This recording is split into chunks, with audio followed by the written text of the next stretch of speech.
आपको जलील करके अभिनंदन को चाय पिला के नला धुला के हमने वापस कर दिया आपके बच्चे को। उसके बाद फिर आपने इस साल कोशिश की, फिर इस दफा पाकिस्तान की अफवाज ने आपको ठीक ठाक चंगा ठोका है और आपको अपनी औकात दिखाई है। एक नरेंद्र मोदी जो है उसने एक अपने मुल्क के अंदर एक माहौल बनाया कि भारत जो है वो दुनिया की बड़ी सुपर पावर बन गया है और हम सबको तहस नहस कर देंगे और तबाह कर देंगे। बेचारे जो भारत में रहने वाले मुसलमान हैं उनको इतनी सख्त मुश्किलों का सामना करना पड़ा कि जिसकी इंतहा कोई नहीं। गोश्त खाने के ऊपर लोग जो हैं वो शहीद किए जा रहे हैं, लेकिन उसको कोई गलतफहमी ये हो गई अपनी बातें सुन सुन के कि शायद पाकिस्तान भी इतना ही बेबस है। तो 2019 में पहली दफा उन्होंने कोशिश की, नरेंद्र मोदी आपने आपको जलील करके अभिनंदन को चाय पिला के नला धुला के हमने वापस कर दिया आपके बच्चे को। उसके बाद फिर आपने इस साल कोशिश की, फिर इस दफा पाकिस्तान की अफवाज ने आपको ठीक ठाक चंगा ठोका है और आपको अपनी औकात दिखाई है। और अभी मैं देख रहा हूं कि पिछले चंद दिनों से दोबारा एक भारत माहौल बनाने की कोशिश कर रहा है कि पाकिस्तान को तबाह कर देंगे, बर्बाद कर देंगे, सफ़े हस्ती से मिटा देंगे। और सफ़ा हस्ती से मिटाने वाला अल्लाह होता है, तुम्हारे पास ये ताकत नहीं है और अपनी औकात के अंदर रह के बात करनी चाहिए इनको।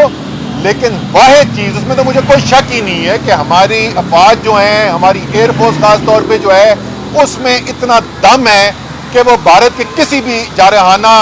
अज़ाइम को खाक में मिला सकती है। लेकिन फिर मैं वही बात करूंगा जो हमेशा करता हूं कि अपने घर को ठीक करें, अपने मुल्क के अंदर इत्तेहाद पैदा करें। और जब तक पाकिस्तान की सबसे बड़ी सियासी पार्टी को आपने दीवार से लगाया हुआ है, पाकिस्तान का सबसे मकबूल सियासतदान जो है वो अडियाला जेल में पड़ा हुआ है, उस वक्त तक पाकिस्तान के अंदर सियासी बुरान ख़त्म नहीं हो सकता और हकीकी माने में जिस तरीके का इत्तेहाद होना चाहिए वो नहीं आ सकता। तो इसी उम्मीद पर, इसी मुतालबे में मैं ख़त्म करूँगा कि जी अपने मुल्क के अंदर के हालात, सियासी बुरान को ख़त्म करने के लिए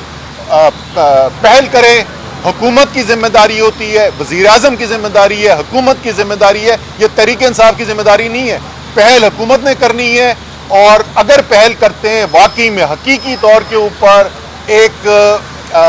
जमहूरी रास्ते पे, मुकम्मल तौर पे, हकीकी तौर पे जमहूरी रास्ते पे वापस जाने की करते हैं, तो फिर हम तहरीक इंसाफ पे भी इतना ही दबाव डालेंगे कि उनको भी इस बात का खैर मकदम करना चाहिए और मस्बत जवाब देना चाहिए। इमरान खान की सालगिरह थी, आप इमरान खान की टीम में रहे बतौर खिलाड़ी,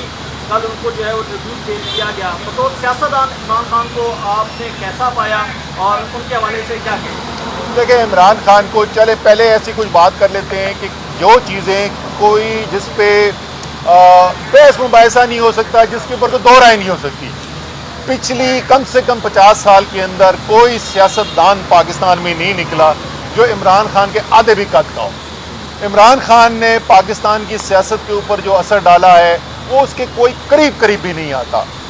हमारे ख्याल में, और पाकिस्तान की बहुत बड़ी अक्सरियत के ख्याल में इमरान खान ने पाकिस्तान की सियासत में जो असर डाला है वो एक मस्बत असर रहा है। आपको पता है, मैं हर